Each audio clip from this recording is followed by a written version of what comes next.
Hey guys, happy Monday.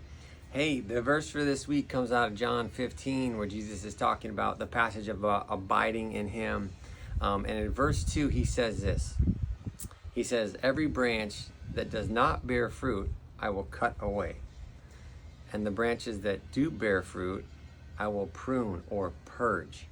And as we've talked about in the last few months, going through trials or suffering or issues in your life, there are opportunities for God to do this pruning, this purging effect. And what's cool is when you go through things, or you have a coworker that's harassing you, or neighbors, or whatever, anything that could irritate you, it brings up that stuff, those branches that you're like, oh, am I abiding in Jesus right now? Am I content?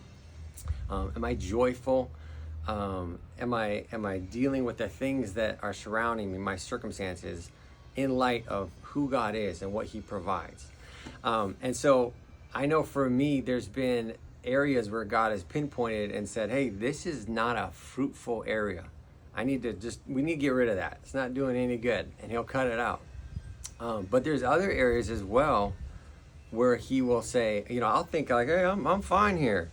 And I'll think this branch is producing fruit, and he'll still come and trim at it. And sometimes that can be kind of annoying, especially to our flesh thinks that's annoying. Like, hey, what are you doing? Why are you bothering me? Well, I'm good. We always think we're good.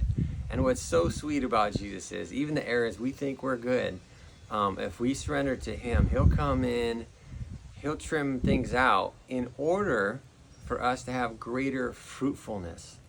And that's the key. That's the key to our lives. We want to have fruitfulness in him. And so the word for prune can be to trim, cut, but it can also say purge. And that word purge, just like Jesus purged us of our sins, can be to wash, to cleanse away. And sometimes there's branches where we just need him to come lift them up out of the dirt and wash them off. We need some encouragement. So it's not always a brutal thing. Sometimes Jesus comes along and says, hey, I've gifted you in these areas. You need to use those. He gently lifts us up and encourages us. So sometimes it's trimming, sometimes it's encouraging. But that's what's up with John 15, verse 2. I hope you guys have a great week. Love you guys. I'm hanging in there. Thanks for all your prayers and support. Really appreciate it. Things are going well.